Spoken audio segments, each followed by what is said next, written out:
ನಮಸ್ಕಾರ ವೀಕ್ಷಕರೇ, ಮಯೂರ ಟಿವಿಗೆ ಸ್ವಾಗತ. ವಿಷಯ ವಿನೂತನ, ವಿಶ್ಲೇಷಣೆ ವಿಭಿನ್ನ, ಸುದ್ದಿಯ ಒಳನೋಟ. ಇದು ಸುದ್ದಿ ವಿಶೇಷ. ನಾನು ನಿಶ್ಚಿತ ಕೆಂಪೇಗೌಡ. ಎಸ್.ಎಂ. ಕೃಷ್ಣ ಅವರು ಈ ದೇಶ ಕಂಡ ಒಬ್ಬ ಅದ್ಭುತ ರಾಜಕಾರಣಿ ಹಾಗೂ ಮಂಡ್ಯ ಜಿಲ್ಲೆಯ ಕಣ್ಮಣಿ. ಅವರು ಕರ್ನಾಟಕ ರಾಜ್ಯದ ಮುಖ್ಯಮಂತ್ರಿಯಾಗಿ ಅಧಿಕಾರಕ್ಕೆ ಬಂದ ಸಂದರ್ಭದಲ್ಲಿ ರಾಜ್ಯದಲ್ಲಿ ತೀವ್ರ ಬರಗಾಲವಿತ್ತು. ಅವರು ಆಡಳಿತ ನಡೆಸಿದ 5 ವರ್ಷದಲ್ಲಿ 1 ವರ್ಷವೂ ಕೂಡ ಸರಿಯಾಗಿ ಮಳೆ ಆಗಿರಲಿಲ್ಲ. ಇಡೀ ರಾಜ್ಯ ಹೊಣಗೋಗಿತ್ತು.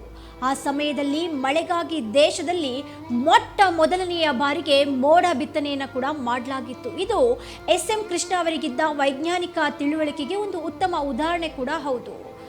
ರಾಜ್ಯದ ದುರ್ವಿಧಿ ಮೋಡ ಬಿತ್ತಿದ್ರೂ ಕೂಡ ಆ ಸಮಯದಲ್ಲಿ ಒಂದು ಹನಿಯೂ ಕೂಡ ಮಳೆಯಾಗಲಿಲ್ಲ. ಎಸ್.ಎಂ. ಕೃಷ್ಣ ಅವರಿಗೆ ಮಳೆಯದೊಂದೇ ಹೊಡೆತ ಅಲ್ಲ, ಅವರ ಕಾಲದಲ್ಲಿ ಕಾಡುಗಳ್ಳ ವೀರಪ್ಪನ್ ವರನಟ ಡಾಕ್ಟರ್ ರಾಜ್ಕುಮಾರ್ ಅವರನ್ನ ಅಪಹರಿಸಿದ. ಇನ್ನು ಶಾಲಾ ಕಾಲೇಜುಗಳಿಗೆ ತಿಂಗಳುಗಟ್ಟಲೆ ರಜಾವನ್ನು ಕೂಡ ಕೊಡಬೇಕಾಗಿತ್ತು. ರಾಜ್ಯದಲ್ಲೆಲ್ಲ ಸ್ವಯಂ ಘೋಷಿತ ಬಂದ್ಗಳು ಕೂಡ ನಡೆದವು. ಅಣ್ಣವರು ಬಿಡುಗಡೆ ಆಗುವವರೆಗೂ ಹೋರಾಟ ಮಾಡೋದಕ್ಕೆ ಕನ್ನಡಿಗರು ಮುಂದಾಗಿದ್ರು. ರಾಜ್ಯದ ಸಿಎಂ ಆಗಿ ಎಸ್.ಎಂ.ಕೆ ಅವರ ಮೇಲೆ ಒಂದೇ ಸಮ ಮಹತ್ತರವಾದ ಜವಾಬ್ದಾರಿಗಳು ಕೂಡ ಹೆಗಲ ಏರ್ತಾನೆ ಹೋದ್ವು. ಆದರೆ ಈ ಮಳೆ ವಿಕೋಪ ಮತ್ತು ಅಪಹರಣದ ಒತ್ತಡವನ್ನ ಬಹಳ ಸಮರ್ಥವಾಗಿ ನಿರ್ವಹಿಸಿ 5 ವರ್ಷಗಳ ಕಾಲ ದಕ್ಷತೆಯಿಂದ ಆಡಳಿತ ನಡೆಸಿದ ಕೀರ್ತಿ ಎಸ್.ಎಂ. ಕೃಷ್ಣ ಅವರಿಗೆ ಸಲ್ಲುತ್ತೆ. ರಾಜ್ಯದಲ್ಲಿ ಭೀಕರ ಬರವಿದ್ದಾಗ ಎಸ್.ಎಂ. ಕೃಷ್ಣ ಅವರು ಕೆರೆ, ಕಟ್ಟೆ ಮತ್ತು ನಾಲೆಗಳ ಅಭಿವೃದ್ಧಿ, ದುರಸ್ತಿ ಕಾರ್ಯಗಳನ್ನು ಕೈಗೆತ್ತಿಕೊಂಡು ಉದ್ಯೋಗವಿಲ್ಲದೆ ಹೈರಾಣಾಗಿದ್ದ ಜನರಿಗೆ ಕಾಮಗಾರಿಯ ಉದ್ಯೋಗ ಸಿಗುವಂತೆ ನೋಡಿಕೊಂಡಿದ್ರು ಕೂಡ. ಕೆರೆ, ಕಟ್ಟೆ, ಕಾಲುವೆಗಳಲ್ಲಿ ನೀರಿಲ್ಲದ ಕಾರಣದಿಂದಾಗಿ ಅವುಗಳ ದುರಸ್ತಿ ಕೆಲಸಗಳನ್ನು ಮಾಡೋದಕ್ಕೆ ಸುಲಭ ಕೂಡ ಆಯಿತು. ಇನ್ನು ಆ ಕಾಮಗಾರಿ ನಡೀತಾ ಇದ್ದ ಕಡೆಗಳಲ್ಲಿ ಅಲ್ಲಿನ ಜನರಿಗೆ ಕಾಮಗಾರಿ ಕೆಲಸವೇನೋ ಸಿಕ್ತು. ಅವರ ಕಾಲದಲ್ಲಿ ಎಷ್ಟೋ ವರ್ಷಗಳಿಂದ ಮುಕ್ತಿ ಕಾಣದೆ ಮುಚ್ಚಿ ಹೋಗಿದ್ದ ಅದೆಷ್ಟೋ ಕೆರೆ, ಕಟ್ಟೆ, ಕಾಲುವೆಗಳು 1 ವರ್ಷದ ಸಂಪೂರ್ಣ ಮಳೆಯನ್ನ ಕೂಡಿಟ್ಟುಕೊಳ್ಳುವಂತಾಯ್ತು. ಇನ್ನು ಪೋಲಾಗ್ತಾ ಇದ್ದಂಥ ಕಾಲುವೆ ನೀರು ರೈತರ ಉಪಯೋಗಕ್ಕೆ ಬರುವಂತಾಯಿತು ಕೂಡ.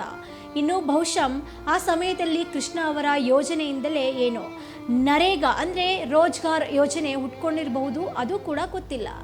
ಇನ್ನು ಆ ಬರದ ಕಾಲದಲ್ಲಿ ಎಸ್.ಎಂ. ಕೃಷ್ಣ ಅವರ ಇನ್ನೊಂದು ಮಹತ್ತರ ಯೋಜನೆಯಿಂದ ಬೆಂಗಳೂರಿಗೆ ವಿಶ್ವ ಮಾನ್ಯತೆ ದೊರಕುವಂತೆ ಕೂಡ ಮಾಡಿದ್ರು.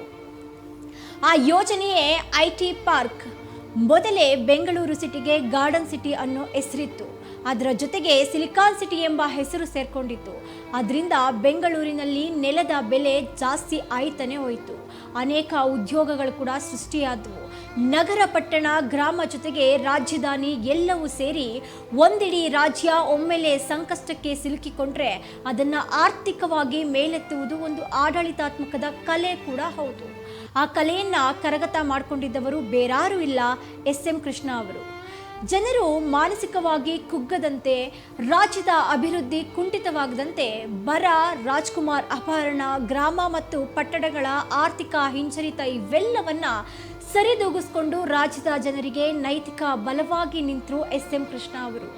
ಮುಖ್ಯಮಂತ್ರಿಯಾಗಿ ತಮ್ಮ ಆಡಳಿತ ಅವಧಿಯನ್ನ ಪೂರ್ಣಗೊಳಿಸಿದ್ರು. ಎಸ್.ಎಂ. ಕೃಷ್ಣ ಅವರ ರಾಜಕೀಯ ಆಡಳಿತ ಜೀವನ ಇಂದಿನ ರಾಜಕೀಯ ನಾಯಕರಿಗೆ ಒಂದು ಪಾಠ ಅಂತ ಕೂಡ ಹೇಳ್ಬೋದು.